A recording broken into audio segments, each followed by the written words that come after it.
उपमुख्यमंत्री देवेंद्र फडणवीस यंदाच्या विधानसभा निवडणुकीत हरतील झी 24 तासला दिलेल्या विशेष मुलाखतीत काँग्रेस प्रदेशाध्यक्ष नाना पटोले यांचा मोठा दावा। आपण महाराष्ट्र वाचवायला निघालोय, फळांची चिंता करत नाही। हायकमांड जो निर्णय घेतील तो मान्य असेल। मुख्यमंत्रीपदाबाबतच्या प्रश्नावर काँग्रेस प्रदेशाध्यक्ष नाना पटोलेंची झी 24 तासला प्रतिक्रिया। रामदास कदमांची आदित्य ठाकरेंवर जहरी टीका। बर्फाच्या लादीवर झोपवण्याची भाषा करतोस, आधी लग्न करून बघ मग तुला कळेल। कदमांकडून आदित्य ठाकरेंना लग्नाचा सल्ला। सोयाबीन उत्पादकांच्या पाठीशी सरकार, सोयाबीनला 6,000 रुपये प्रति क्विंटल किमान आधारभूत किंमत देणार। संभाजीनगरमधल्या सभेत पंतप्रधान मोदींची घोषणा।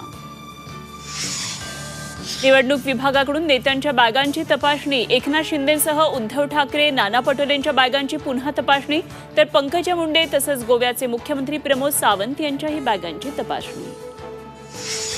काँग्रेसचे नेते राहुल गांधी यांची अचानक नांदेडच्या एसटी डेपोला भेट। आगारातल्या रसवंतीमध्ये बसून नागरिकांबरोबर संवाद।